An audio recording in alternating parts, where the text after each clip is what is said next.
Au nom d'Allah, le tout miséricordieux, le très miséricordieux. Alif, Lam, Ra.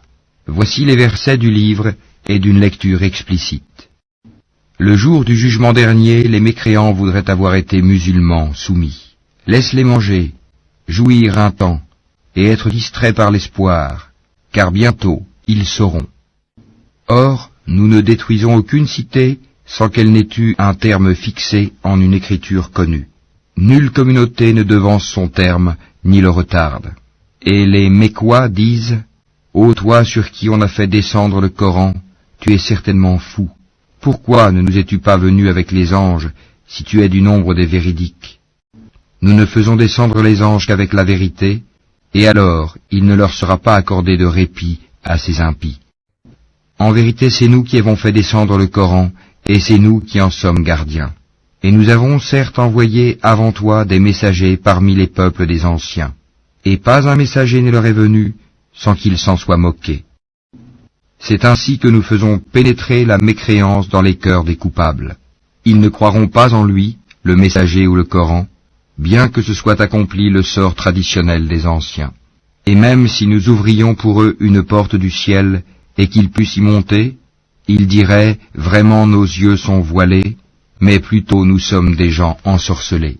Certes, nous avons placé dans le ciel des constellations, et nous l'avons embelli pour ceux qui regardent, et nous l'avons protégé contre tout diable banni.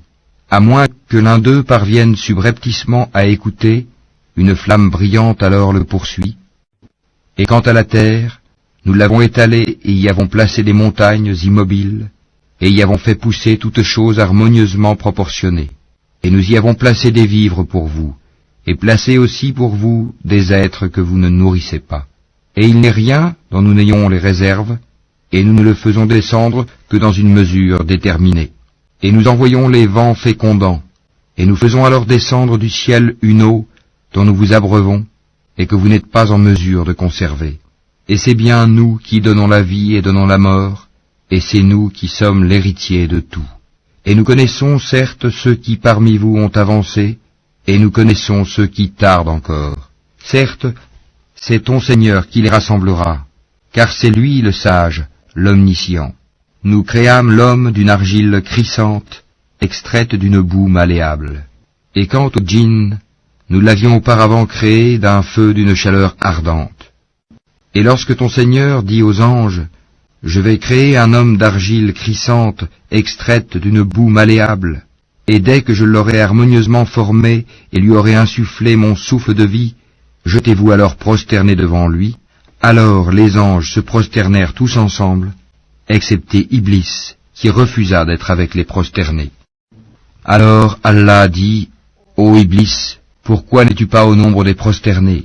Il dit, « Je ne puis me prosterner devant un homme que tu as créé d'argile crissante extraite d'une boue malléable. » Et Allah dit, « Sors de là, du paradis, car te voilà banni, et malédiction sur toi jusqu'au jour de la rétribution. » Il dit, « Ô mon Seigneur, donne-moi donc un délai jusqu'au jour où les gens seront ressuscités. » Allah dit, « Tu es de ceux à qui ce délai est accordé, jusqu'au jour de l'instant connu d'Allah. » Il dit, « Ô mon Seigneur, parce que tu m'as induit en erreur, eh bien je leur enjoliverai la vie sur terre, et les égarerai tous, à l'exception parmi eux de tes serviteurs élus. » Allah dit, « Voici une voie droite qui mène vers moi.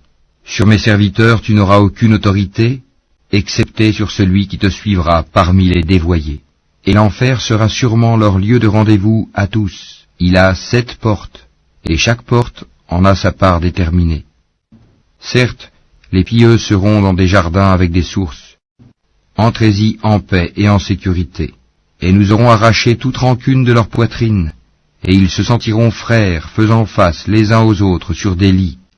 Nulle fatigue ne les y touchera, et on ne les en fera pas sortir. Informe mes serviteurs que c'est moi le pardonneur, le très miséricordieux, et que mon châtiment est certes le châtiment douloureux. Et informe-les au sujet des hôtes d'Abraham. Quand ils entrèrent chez lui et dirent « Salam », il dit « Nous avons peur de vous ». Ils dirent « N'aie pas peur, nous t'annonçons une bonne nouvelle, la naissance d'un garçon plein de savoir. » Il dit « M'annoncez-vous cette nouvelle alors que la vieillesse m'a touché? Que m'annoncez-vous donc? Ils dirent, nous t'annonçons la vérité, ne sois donc pas de ceux qui désespèrent. Il dit, et qui désespère de la miséricorde de son Seigneur, sinon les égarés? Et il leur dit, que voulez-vous, ô envoyés d'Allah?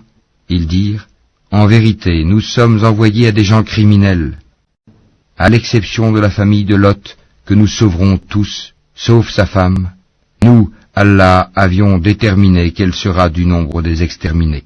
Puis, lorsque les envoyés vinrent auprès de la famille de Lot, celui-ci dit, vous êtes pour moi des gens inconnus. Ils dirent, nous sommes plutôt venus à toi en apportant le châtiment à propos duquel ils doutaient. Et nous venons à toi avec la vérité, et nous sommes véridiques. Pars donc avec ta famille en fin de nuit, et suis leurs arrières, et que nul d'entre vous ne se retourne, et allez là où on vous le commande. Et nous lui annonçâmes cet ordre, que ces gens-là au matin seront anéantis jusqu'au dernier. Et les habitants de la ville, Sodome, vinrent à lui dans la joie. Il dit, ceux-ci sont mes hôtes, ne me déshonorez donc pas, et craignez Allah, et ne me couvrez pas d'ignominie.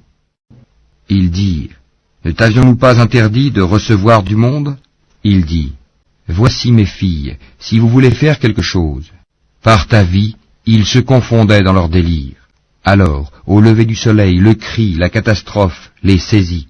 Et nous renversâmes la ville de fond en comble, et fîmes pleuvoir sur eux des pierres d'argile dure. Voilà vraiment des preuves pour ceux qui savent observer. Elle, cette ville, se trouvait sur un chemin connu de tous. Voilà vraiment une exhortation pour les croyants. Et les habitants d'Al-Haïka étaient aussi des injustes. Nous nous sommes donc vengés d'eux.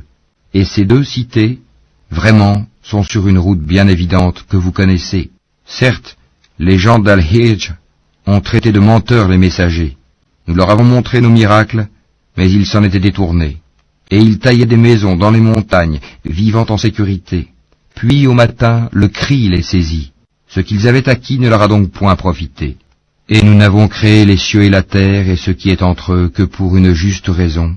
Et l'heure, sans aucun doute, arrivera. Pardonne-leur donc d'un beau pardon. Ton Seigneur, c'est lui vraiment le grand Créateur, l'Omniscient. Nous t'avons certes donné les 7 versets que l'on répète, ainsi que le Coran sublime. Ne regarde surtout pas avec envie les choses dont nous avons donné jouissance temporaire à certains couples d'entre eux. Ne t'afflige pas à leur sujet et abaisse ton aile pour les croyants. Et dis, je suis l'avertisseur évident d'un châtiment. De même que nous avons fait descendre le châtiment sur ceux qui ont juré entre eux, ceux qui ont fait du Coran des fractions diverses pour créer des doutes. Par ton Seigneur, nous les interrogerons tous sur ce qu'ils œuvraient. Expose donc clairement ce qu'on t'a commandé et détourne-toi des associateurs. Nous t'avons effectivement défendu vis-à-vis des railleurs, ceux qui associent à Allah une autre divinité, mais ils seront bientôt. Et nous savons, certes, que ta poitrine se serre à cause de ce qu'ils disent. Glorifie donc ton Seigneur par sa louange et sois de ceux qui se prosternent, et adore ton Seigneur jusqu'à ce que te vienne la certitude, la mort.